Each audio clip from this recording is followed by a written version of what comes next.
Last class में हमने GOC में देखा था कि किस तरह से इलेक्ट्रॉनिक डिस्प्लेसमेंट इफ़ेक्ट्स होते हैं, कितने टाइप के होते हैं।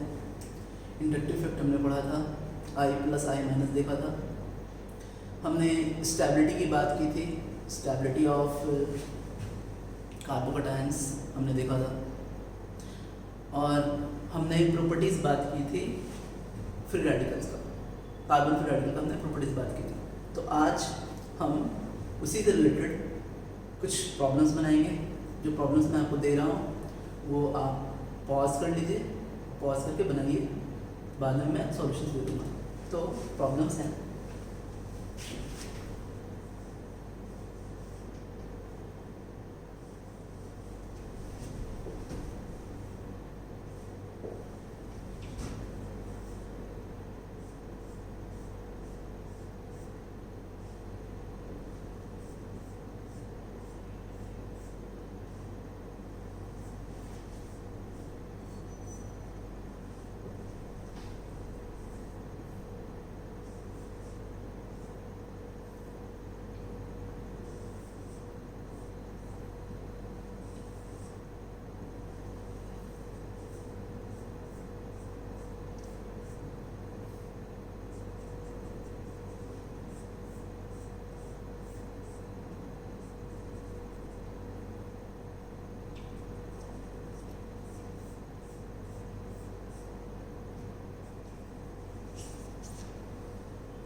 तो ये कुछ प्रॉब्लम्स हैं। तो पहला प्रॉब्लम हम देखते हैं तो हमें मिलता है कि ये 2 डिग्री है, ये 1 डिग्री है और ये 3 डिग्री है। जब हम आई प्लस की बात करें तो यहाँ से 2 alkyl group I plus effect दे रहे हैं, यहाँ से 1 एल्काइल ग्रुप और यहाँ से 3 एल्काइल ग्रुप आई प्लस दे रहे हैं। तो जो डिक्रीजिंग ऑर्डर होगा, मैं डिक्रीजिंग ऑर्डर में जो नंबर 1 होगा, ये नंबर 1, ये नंबर 2 और ये नंबर 3। अगर नेक्स्ट क्वेश्चन की बात करें, इसमें यहाँ पर 1 एल्काइल ग्रुप है आई प्लस इफेक्ट, यहाँ पर 2 एल्काइल ग्रुप है आई प्लस इफेक्ट और यहाँ पर भी 3 एल्काइल ग्रुप है आई प्लस इफेक्ट, जो कि इस ऑर्डर में होंगे। इस केस में हम बात करें थर्ड वाले क्वेश्चन में, तो ये sp2 हाइब्रिडाइज्ड कार्बन है, ये sp हाइब्रिडाइज्ड कार्बन है और ये sp3 हाइब्रिडाइज्ड कार्बन है।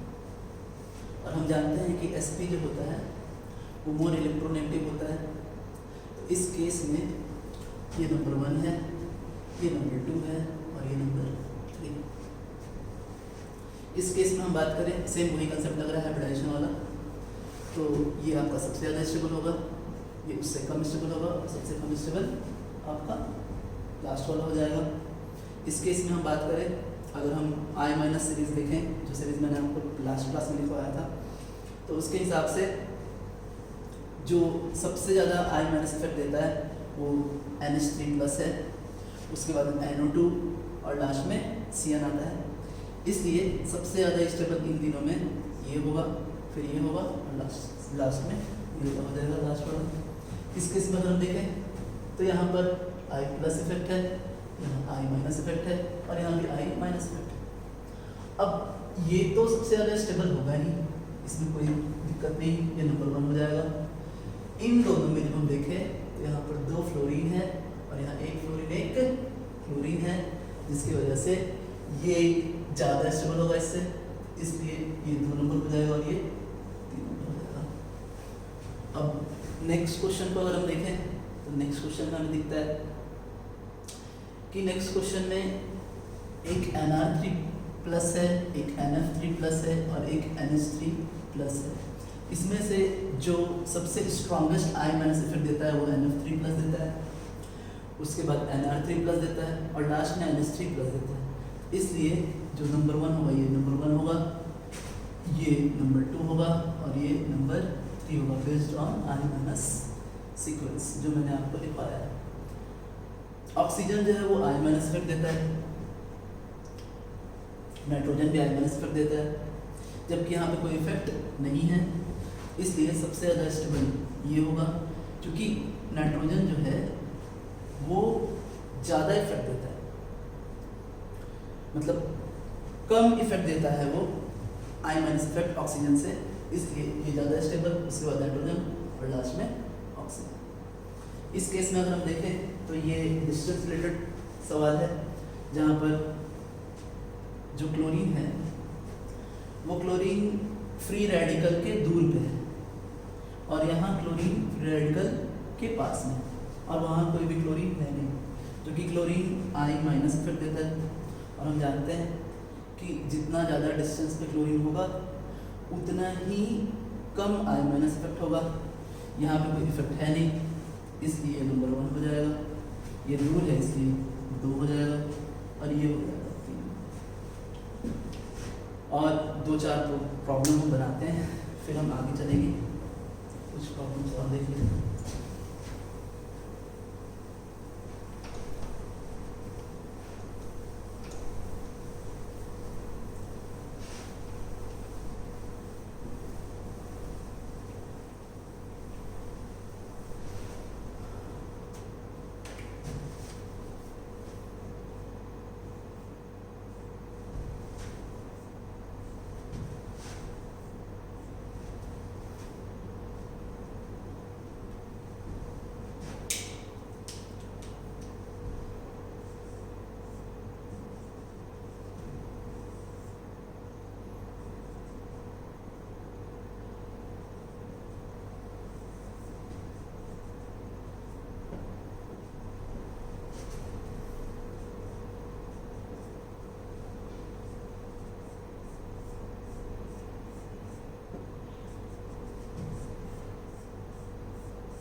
शॉर्ट सवाल हम देखते हैं। पहले वाले में यहाँ पर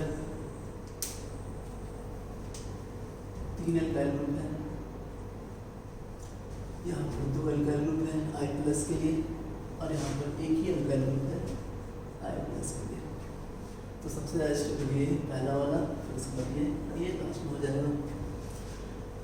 CH3, CD3 और CT3, इनमें CT3 का I+ इफेक्ट सबसे हाई होता है। तीनों में I+ इफेक्ट है, CT3 का सबसे हाई होता है, इसलिए सबसे ज़्यादा स्टेबल होगा। उसके बाद CT3 और लास्ट में CH3। इस केस की अगर बात करें तो फ्लोरीन सबसे ज़्यादा I- इफेक्ट देता है, इसलिए सबसे ज़्यादा इफेक्ट, सबसे ज़्यादा जो स्टेबल होगा वो Br होगा, उसके बाद Cl होगा, सबसे लास्ट में F। इस क्वेश्चन की बात करें, यहाँ पर I+ हो रहा है और इन दोनों में I- हो रहा है, जबकि I- फ्लोरीन का सबसे हाई होता है, इसलिए ये आपका सबसे ज़्यादा स्टेबल होगा I+, उसके बाद Cl, लास्ट में F। ये एक इंटरेस्टिंग सा क्वेश्चन है आपका लास्ट 14 वाला, सेकंड लास्ट क्वेश्चन। इसमें मैंने यहाँ पर एक पीएच लिया है, फिनाइल ग्रुप लिया है, यहाँ पर CH+CH लिया और यहाँ पर C++CH लिया। तो जो पीएच होता है वो मोर इलेक्ट्रोनेगेटिव होता है डबल बॉन्ड से, लेकिन लेस इलेक्ट्रोनेगेटिव होता है आपका C++CH से। तो इस जगह पर जो सबसे ज़्यादा स्टेबल होगा वो होगा ये पहला, फिर ये दूसरा और फिर ये तीसरा। इस केस में लास्ट वाले क्वेश्चन में अगर हम बात करें तो यहाँ पे कोई इफेक्ट नहीं है, नो इफेक्ट। यहाँ पर 2 I- इफेक्ट है और ये सबसे ज़्यादा स्टेबल होगा। उसके बाद F और Cl के बीच कंपेयर करें तो Cl लेस I- इफेक्ट देता है, इसलिए ये ज़्यादा स्टेबल होगा।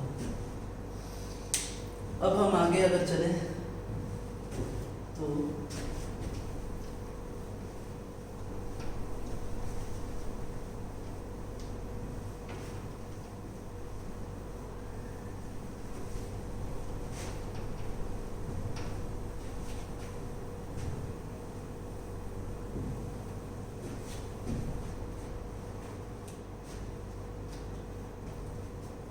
हमें नेक्स्ट इंटरमीडिएट पढ़ना है, जिसको हम बोलते हैं कार्बनायन। कार्बनायन फॉर्मेशन कैसे होता है इसका, देखिए कैसे फॉर्मेशन होता है। X, Y, Z and W। अब हम जानते हैं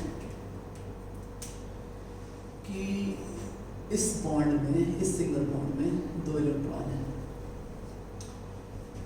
ये 2 इलेक्ट्रॉन में एक इलेक्ट्रॉन कार्बन का है और एक इलेक्ट्रॉन W का है। अब अगर किसी केस में यहाँ पर हेट्रोलिटिक फ्यूजन हो, हेट्रोलिटिक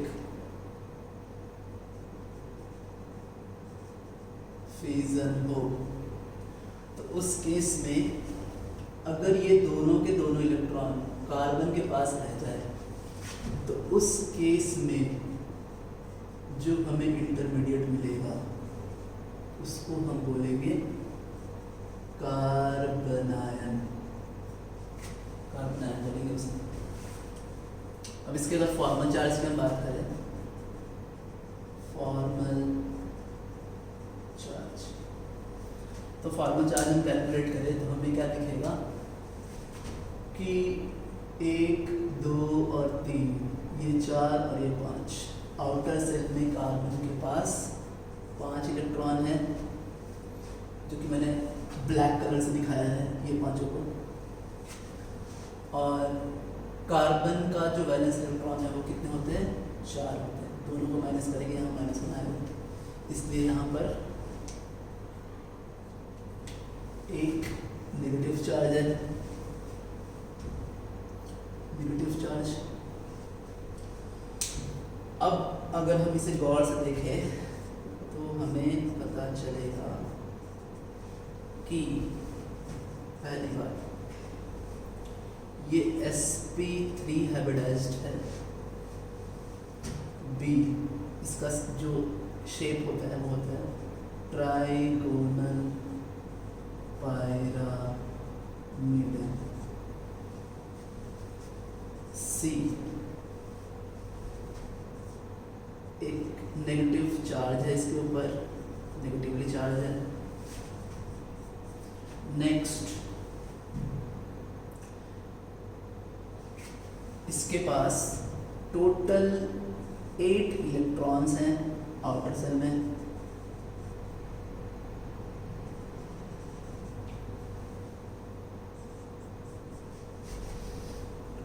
ऑक्टेट कंप्लीट है इसकी। इलेक्ट्रॉन रिच है ये।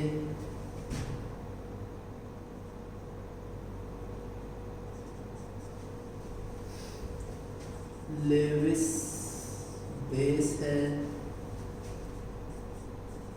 डायमैग्नेटिक है। डायमैग्नेटिक इसलिए क्योंकि इसके पास पेयर्ड इलेक्ट्रॉन है टोटल, इसलिए ये डायमैग्नेटिक है। और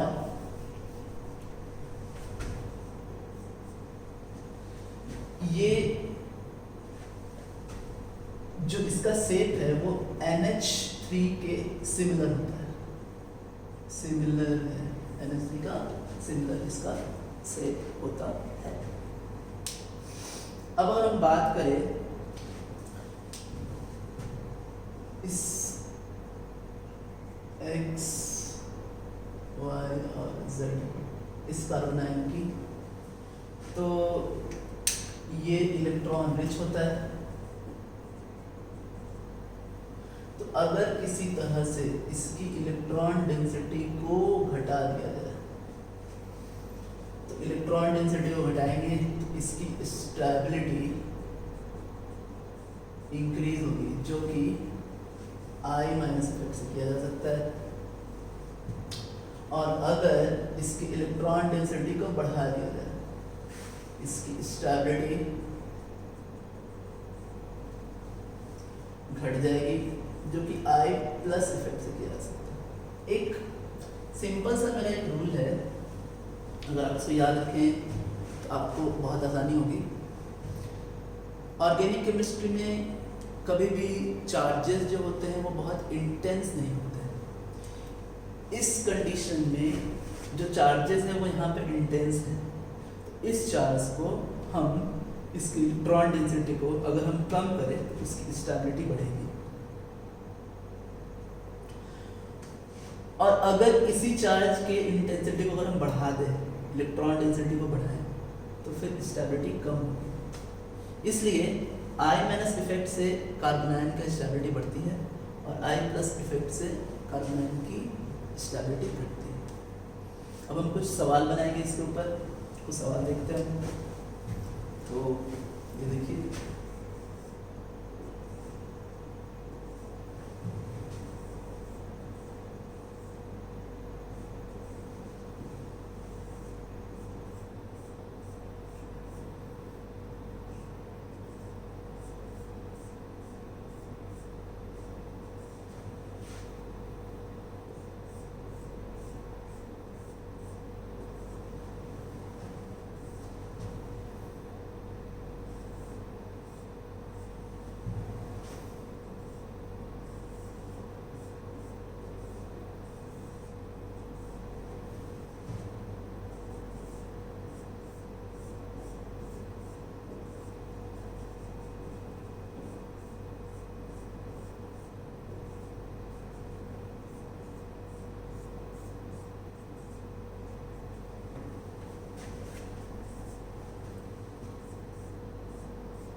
पहले सवाल को अगर हम देखें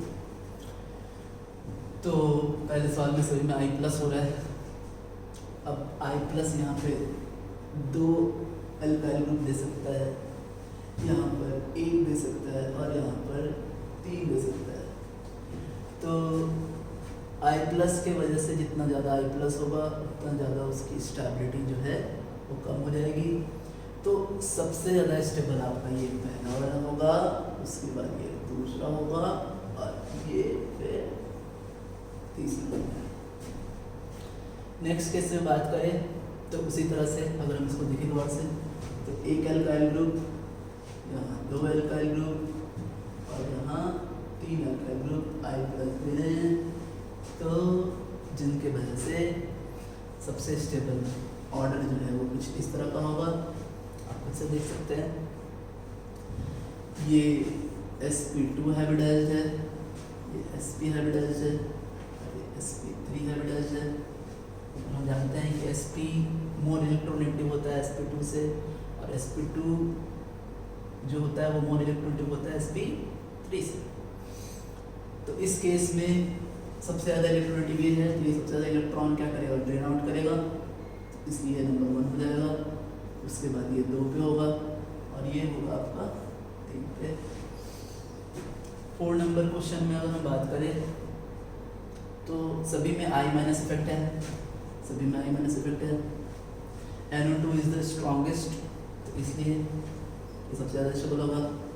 फ्लोरीन और क्लोरीन की बात करें तो फ्लोरीन ज़्यादा I- दे सकता है, इसलिए ये आपका इस तरह से ऑर्डर हो जाएगा। 5 नंबर क्वेश्चन में यहाँ पर इन दोनों में I- इफेक्ट है और यहाँ पर नो इफेक्ट है, तो इन दोनों में ये ज़्यादा I- इफेक्ट दे सकता है, इसलिए ज़्यादा स्टेबल हुआ। फिर उसके बाद ये स्टेबल होगा और यहाँ पे कोई इफेक्ट नहीं है, इस तरह से ये आपका ऑर्डर होगा। आगे देखते हैं हम कुछ क्वेश्चंस।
देखते हैं।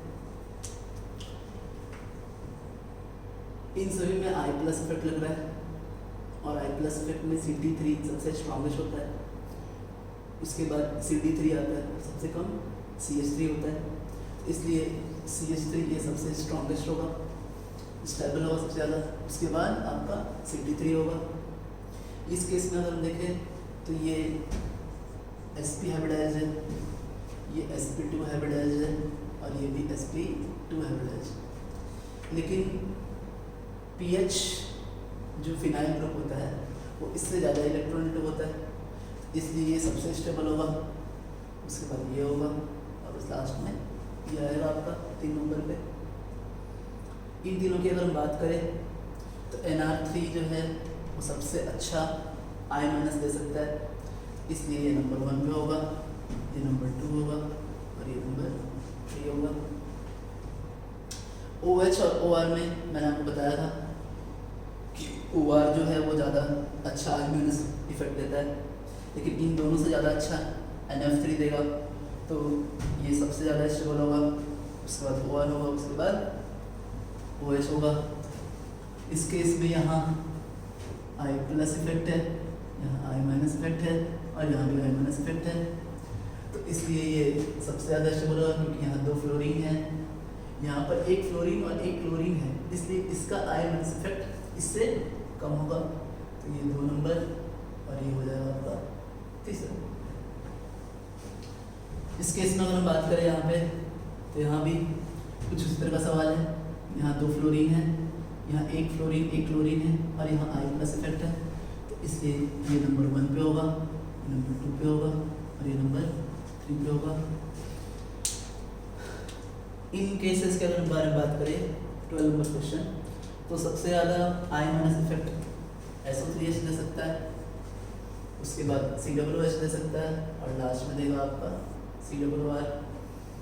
यहाँ पर ये हाइब्रिडाइजेशन से रिलेटेड क्वेश्चन है, हाइब्रिडाइजेशन ये sp हाइब्रिडाइज्ड है, ये sp2 हाइब्रिडाइज्ड है और ये sp3 हाइब्रिडाइज्ड है, सबसे ज़्यादा इलेक्ट्रोनेगेटिव ये है, उसके बाद ये है और उसके बाद ये है, इसलिए ये आपका ऑर्डर स्टार्ट है। तो हमने कार्बोटायन देखा, कार्बोनायन देखा, हमने कार्बन फ्री रेडिकल भी देखा। अब हम another application of inductive effect बात करेंगे, जो कि एसिड बेस स्ट्रेंथ हमें पढ़ना है। तो नेक्स्ट एप्लीकेशन की ओर हम चलते हैं।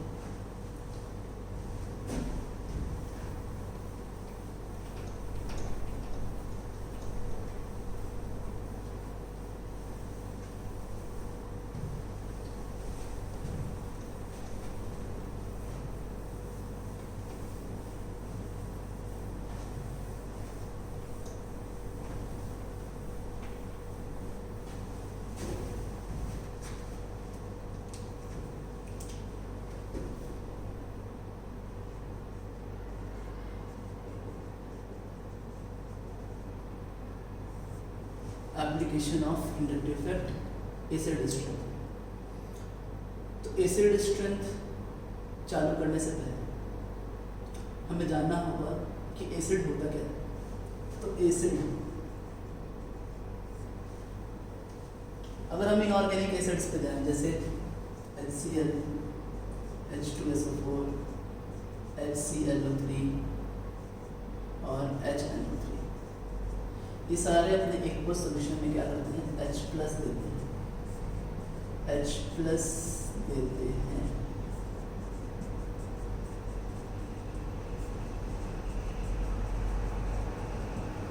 लेकिन यहाँ हम ऑर्गेनिक एसिड्स का बात कर रहे हैं। ऑर्गेनिक एसिड वीक एसिड होता है और वहाँ हम अर्हेनियस कंसेप्ट नहीं लगाकर हम लेविस कंसेप्ट लगाते हैं। तो लेविस कंसेप्ट ऑफ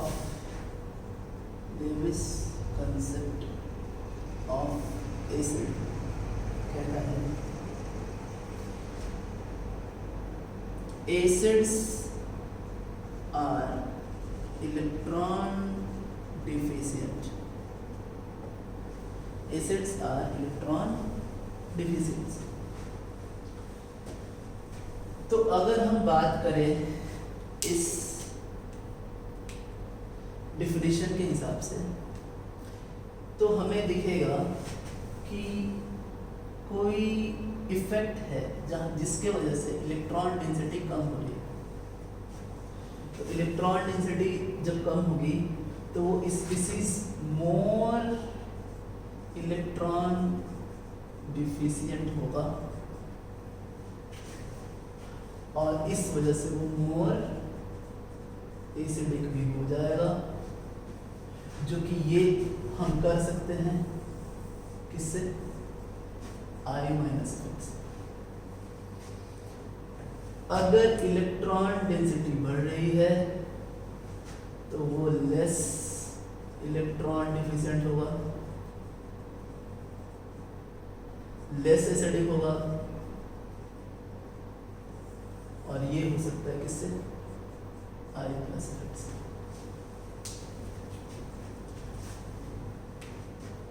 तो हम एसिड और बेस का कुछ वेरिएशन देख लेते हैं। तो acid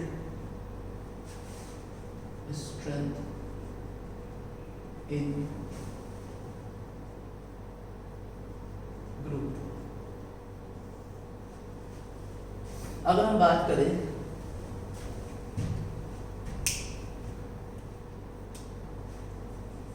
HF, HCl, HBr, HI, इनको अगर हम देखें अच्छे से तो हमें दिखेगा कि यहाँ जो सिग्मा बॉन्ड बना है वो सिग्मा बॉन्ड 1s 2s के ओवरलैपिंग से बना है, 1s 3p के ओवरलैपिंग से बना है, p 1s 4p और 1s 5p के ओवरलैपिंग से ये सब बने। तो जैसे जैसे p का साइज बढ़ता जा रहा है तो उनका जो ओवरलैपिंग है वो लेस इफेक्टिव होगा और इस वजह से जो एसिड स्ट्रेंथ होगा आपका वो ऐसा होगा। HI is the more acidic, most acidic in this group। ये easily अपना H+ दे सकता है और इसलिए ये ज़्यादा एसिडिक है। यही बात हम इस केस के लिए भी कर सकते हैं। ग्रुप में है H2S is more acidic than H2O and इसके लिए भी कर सकते हैं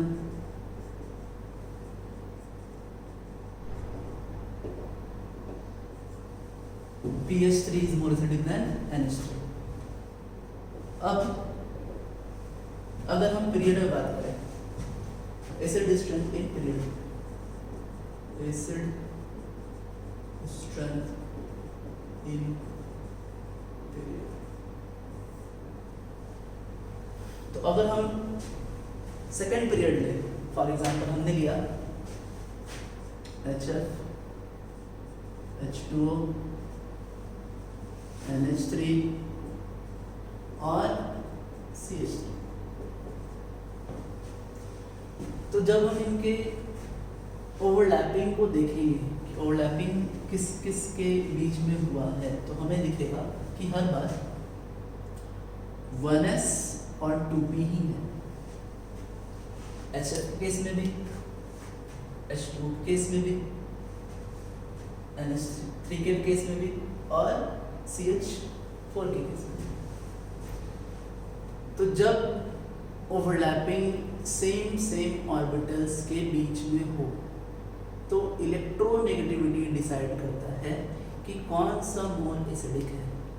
जितना ज़्यादा इलेक्ट्रोनेगेटिव होगा उतना ही ज़्यादा वो स्पीसीज एसिडिक होगा। जैसे fluorine is most acidic, then oxygen, afterward nitrogen and carbon. So therefore HF is more acidic than H2O, NH3 and CH4.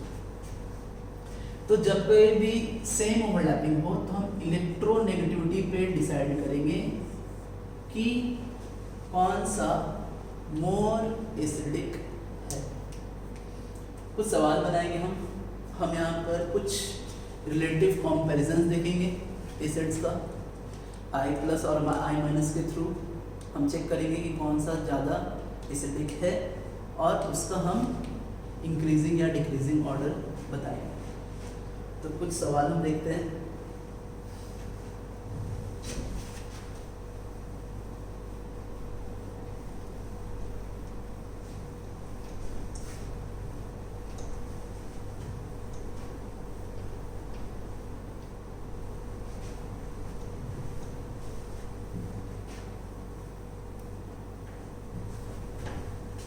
आप पॉज करके आप बना दीजिए, फिर मैं सॉल्यूशन दे दूंगा।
अब अगर हम बात करें पहले सवाल की, तो पहला सवाल यहाँ पर I+ इफेक्ट है तीनों के तीनों में, और इस I+ इफेक्ट में इस कार्बन पर हम देख रहे हैं कि एक 1 डिग्री अल्काइल ग्रुप जो है वो I+ इफेक्ट दे रहा है। यहाँ इस कार्बन पर 2 अल्काइल ग्रुप है और यहाँ इस कार्बन पर 3 अल्काइल ग्रुप। तो इलेक्ट्रॉन डेंसिटी जो है वो सबसे हाईएस्ट यहाँ पर है, उसके बाद यहाँ है और सबसे लास्ट पे यहाँ। इलेक्ट्रॉन डेंसिटी जितनी ज़्यादा होगी एसिडिक नेचर उतना ही कम हो जाएगा। एक्चुअली हमें कंपाउंड को, मॉलिक्यूल को हमें मोर इलेक्ट्रॉन डिफिशिएंट बनाना है। तो इलेक्ट्रॉन डिफिशिएंट I- से हो सकता है, I+ से इलेक्ट्रॉन डेंसिटी बढ़ेगी और इलेक्ट्रॉन डेंसिटी बढ़ेगी तो वो लेस एसिडिक होगा। इसलिए सबसे ज़्यादा एसिडिक आपका 1 डिग्री, उसके बाद 2 डिग्री, लास्ट में 3 डिग्री। नेक्स्ट सेकंड वाले क्वेश्चन में यहाँ नो इफेक्ट है, इन दोनों में I- इफेक्ट है और I- इफेक्ट फ्लोरीन का ज़्यादा हाई होता है, इसलिए ये सबसे ज़्यादा एसिडिक होगा। उसके बाद Cl होगा, सबसे लास्ट में OH होगा। ये क्वेश्चन हाइब्रिडाइजेशन बेस्ड क्वेश्चन है। थर्ड नंबर क्वेश्चन, इसमें हमने देखा कि यहाँ पर ये sp हाइब्रिडाइज्ड है, ये sp2 हाइब्रिडाइज्ड है और ये sp3 हाइब्रिडाइज्ड है। sp हाइब्रिडाइज्ड मोर इलेक्ट्रोनेगेटिव होता है तो वो ज़्यादा इलेक्ट्रॉन को अपनी तरफ ड्रेन करेगा और इस कार्बन को मोर इलेक्ट्रॉन डिफिशिएंट बनाएगा। ये उससे कम होता है, ये भी ड्रेन करेगा लेकिन कम इलेक्ट्रॉन डिफिशिएंट बनाएगा और ये लिस्ट इलेक्ट्रॉन डिफिशिएंट होता है, इसलिए ऑर्डर आपको कुछ इस तरह का होगा। 4 नंबर केस, यहाँ नो इफेक्ट है, यहाँ I- इफेक्ट है और I- एक डिस्टेंस डिपेंडेंट इफेक्ट है। सब्स्टिट्यूट जितने दूर होंगे इफेक्ट उतना ही कम लगेगा, इसलिए सबसे ज़्यादा एसिडिक ये होगा। पास में Cl है, उसके बाद ये थोड़े दूर चले गए इसलिए 2 और यहाँ कोई इफेक्ट नहीं है इसलिए ये 3 नंबर। 5 नंबर क्वेश्चन को अगर हम गौर से देखें तो यहाँ पर 2 आपके एल्काइल ग्रुप हैं जो कि इसको I+ इफेक्ट दे रहे हैं। यहाँ पर भी 2 हैं लेकिन ये एल्काइल ग्रुप बड़ा है, ये दोनों 2 डिग्री ही हैं लेकिन ये एल्काइल ग्रुप बड़ा है और यहाँ ये 3 डिग्री एल्काइल ग्रुप है। तो इसलिए सबसे ज़्यादा एसिडिक ये होगा, उसके बाद ये होगा और फिर ये हो जाएगा आपका। अच्छा, नेक्स्ट इसको देखें अगर हम तो यहाँ एक फ्लोरीन है, एक क्लोरीन है। फ्लोरीन हाईएस्ट I- इफेक्ट देता है, इसलिए ये नंबर 1 होगा, ये 2 होगा और ये 3 हो जाएगा। ये बड़ा इंटरेस्टिंग क्वेश्चन है आपका। यहाँ पर एक sp2 हाइब्रिडाइज्ड कार्बन है, ये आपका एक बेंजीन रिंग है और ये sp3 हाइब्रिडाइज्ड कार्बन है। तो हम जानते हैं कि sp2 हाइब्रिडाइज्ड कार्बन से जो pH ग्रुप होता है वो ज़्यादा इलेक्ट्रॉन नेगेटिव होता है, इसलिए 1 होगा और ये sp3 से ज़्यादा एसिडिक होता है sp2, इसलिए वो 2 हो जाएगा और ये हो जाएगा आपका 3 नंबर। ये डिस्टेंस रिलेटेड सवाल है जहाँ पर हमने देखा कि ये जो फ्लोरीन है यहाँ सभी में I- इफेक्ट है। फ्लोरीन सबसे दूर में, यहाँ फ्लोरीन थोड़ा पास आ गया और ये सबसे पास आ गया, इसलिए सबसे ज़्यादा एसिडिक हुआ। फिर लिस्ट एसिडिक ये हो जाएगा। इस क्वेश्चन में हम देखेंगे यहाँ OH की जगह पर सिर्फ COOH दिया हुआ है, तो ऑर्डर वही रहेगा। ये आपका नंबर 1 होगा, ये नंबर 2 होगा और ये नंबर 3 हो जाएगा।